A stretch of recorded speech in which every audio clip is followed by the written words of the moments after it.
Assalamualaikum warahmatullahi wabarakatuh. Waalaikumsalam. Perkenalkan, nama saya Sugianto. Saya merupakan calon guru penggerak angkatan 11 dari SDN Segoro Mulyo, Kecamatan Pamutan, Kabupaten Rembang. Pada kesempatan kali ini, saya akan melaksanakan sesi wawancara dengan Ibu Diah, ya. Ibu Diah Endah Mustika, Kepala Sekolah TK Budi Mulia, Desa Segoro Mulyo, Kecamatan Pamutan. Iya. Selamat pagi, Bu. Pagi, Pak. Mohon maaf, Bu, menyita waktunya, nggih. Iya.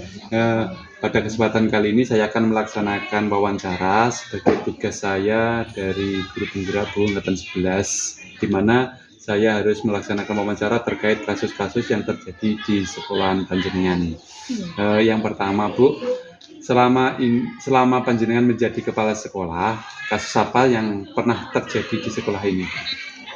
Untuk kasus yang selama ini terjadi banyak ya, Mas, karena yang saya ampu itu anak-anak TK yang mungkin belum mengerti apa-apa. Tapi yang sering terjadi untuk kesehariannya itu adalah kasus yang mengarah ke bullying. Tapi pada dasarnya mereka tidak tahu itu bullying atau tidak bullying itu seperti apa, mereka tidak tahu gitu.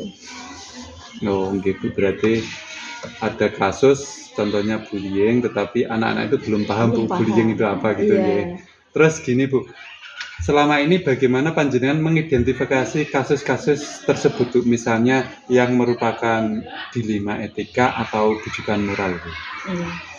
Selama ini saya mengidentifikasi masalah itu kalau ada masalah itu termasuk mereka tuh sama-sama benar atau benar lawan salah. Itu kalau memang sama-sama benar berarti itu termasuk ke dilema etika, ya. Kalau memang itu salah lawan benar itu berarti ke bujukan moral. Iya.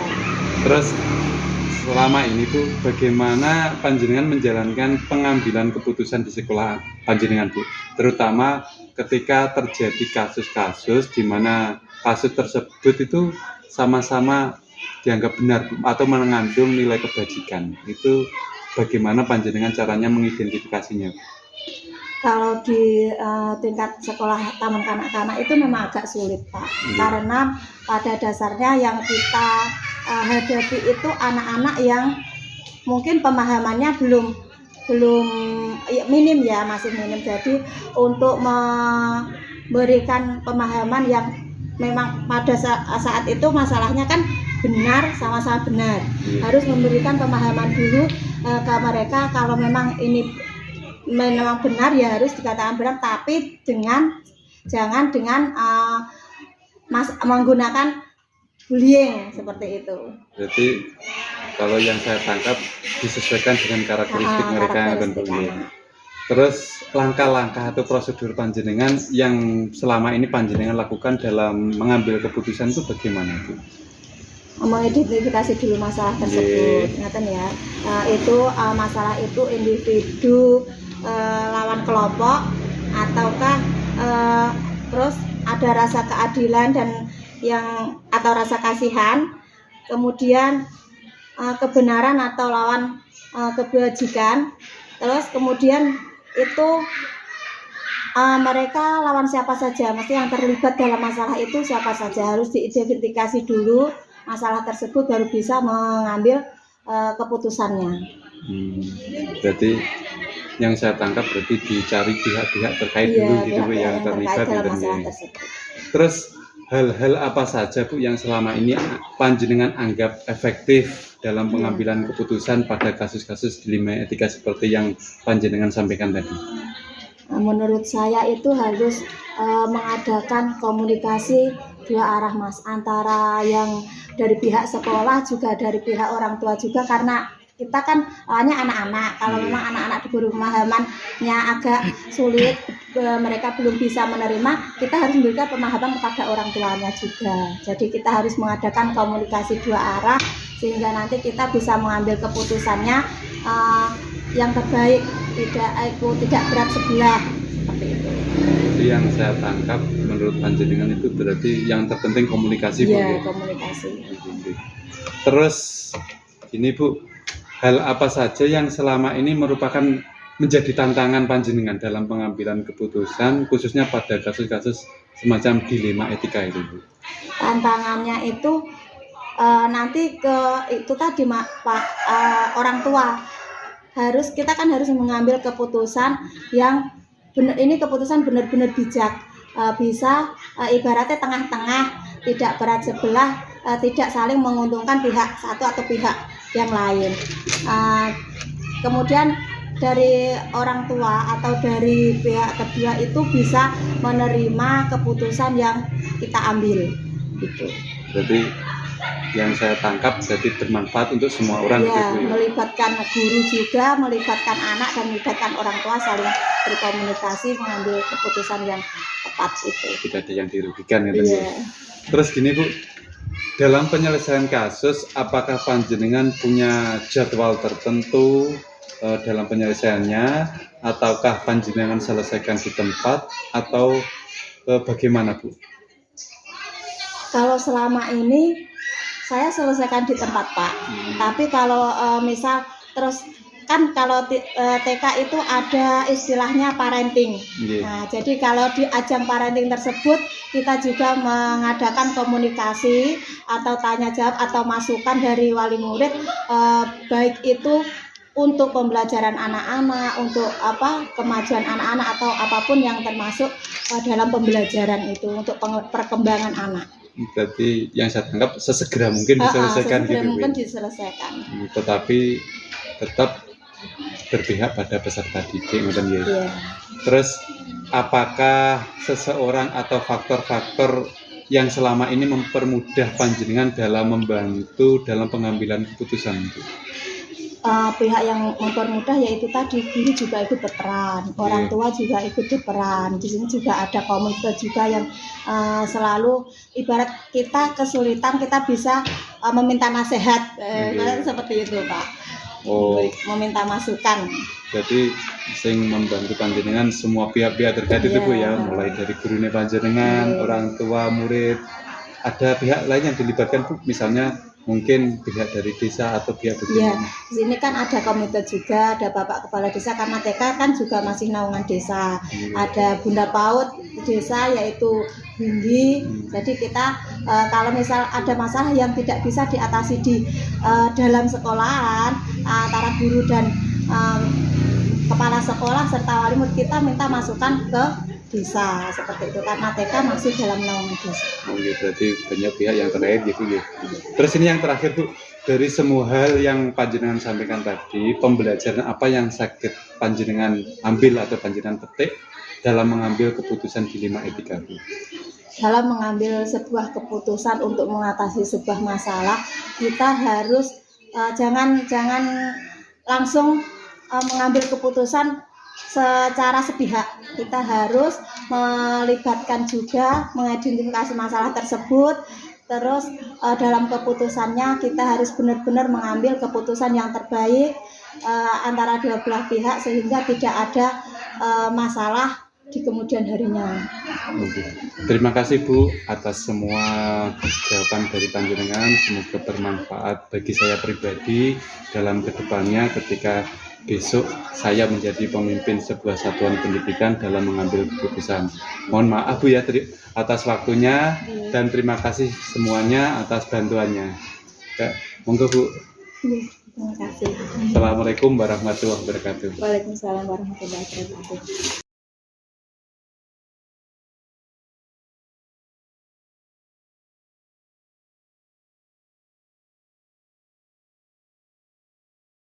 Assalamualaikum warahmatullahi wabarakatuh. Waalaikumsalam warahmatullahi wabarakatuh. Ya, saya Sugiarto, CGP Angkatan 11 dari SDN Segoromulyo, Kabupaten Rembang. Pada kesempatan kali ini, saya akan mewawancarai Ibu Kepala Sekolah saya terkait tugas demonstrasi kontekstual modul 3.1, yaitu dalam pengambilan keputusan yang terkait dilema etika atau rujukan moral. Selamat pagi Bu, nggih. Selamat pagi. Sehat Bu. Alhamdulillah sehat. Ngapunten Bu ganggu waktune nggih. Kenapa? Ini Bu. Saya akan mewawancarai panjenengan terkait tugas saya Bu. Ini yang pertama, selama ini Bu, bagaimana panjenengan mengidentifikasi kasus-kasus yang merupakan dilema etika atau bujukan moral? Oke. Baik, cara-cara yang saya lakukan untuk mengidentifikasi kasus apakah termasuk dilema etika atau bujukan moral, yaitu saya cari nilai yang bertentangan dulu, apakah benar lawan benar atau benar lawan salah. Jika nilai tersebut benar lawan benar, maka kasus tersebut merupakan dilema etika. Kalau kasus tersebut benar lawan salah, berarti termasuk bujukan moral. Itu Pak. Terus niku Bu, yang saya tangkap tadi kan berarti kalau jika kasusnya itu benar lawan benar itu yang terkait dengan dilema etika Bu ya. Ya, Kalau benar melawan salah itu berarti bujukan moral. Terus Bu, selama ini bagaimana panjenengan menjalankan pengambilan keputusan di sekolah panjenengan, terutama untuk kasus-kasus di mana ada dua kepentingan yang sama-sama benar. Berarti ini masuk dilema etika Bu ya? Ya. Terus atau sama-sama mengandung nilai kebajikan. Ngoten pripun? Ketika kasus ini sama-sama mengandung nilai kebajikan, maka akan saya lihat paradigma mana yang terjadi dalam situasi tersebut. Apakah terjadi dilema individu lawan kelompok, atau rasa keadilan lawan rasa kasihan, atau kebenaran lawan kesetiaan, atau yang terakhir jangka pendek lawan jangka panjang. Sebagai tersebut sebagai pertimbangan dalam pengambilan keputusan nanti, gitu. Berarti ada 4 paradigma Bu ya? Individu lawan kelompok, rasa keadilan lawan rasa kasihan, kebenaran lawan kesetiaan, jangka pendek lawan jangka panjang. Terus langkah-langkah panjenengan Bu atau prosedur seperti apa yang biasa panjenengan lakukan selama ini Bu? Saya mengidentifikasi dulu kasus yang terjadi dari berbagai sudut pandang. Siapa saja yang terlibat dalam kasus ini, terus fakta apa saja yang terjadi, terus menguji kasus tersebut apakah bertentangan benar lawan benar atau benar lawan salah. Lalu selanjutnya mencari solusi yang tepat untuk kasus tersebut dengan memperhatikan kemanfaatan bagi orang banyak, tidak melanggar aturan dan rasa peduli. Lalu yang terakhir mencari berbagai solusi alternatif dan kreatif. Itu Pak, langkah-langkah yang saya lakukan. Berarti sesuai yang panjenengan sampaikan tadi, yang saya catat ada 1, 2, 3, 4, ada 5 Bu ya? Ada 5 langkah. Terus hal apa saja Bu yang selama ini panjenengan anggap efektif dalam pengambilan keputusan pada kasus-kasus dilema etika? Nah, seperti yang tadi sudah saya katakan, saya menggunakan 4 paradigma tadi. Dalam pengambilan keputusan juga demikian. Yang pertama, saya melihat 4 paradigma tadi. Dalam dilema etika, setelah itu paradigma tadi dalam dilema etika ya. Setelah itu kita membuka komunikasi 2 arah dengan pihak yang terlibat dalam kasus ini, mencari solusi bersama dengan memperhatikan prinsip pengambilan keputusan yang sesuai dengan etika, peraturan, dan rasa peduli. Setelah itu mencari solusi kreatif. Berarti dari apa yang panjenengan sampaikan tadi, ada beberapa hal yang panjenengan lakukan Bu ya. Ada melihat 4 paradigma itu, terus menjalin komunikasi, setelah itu mencari solusi kreatif Bu.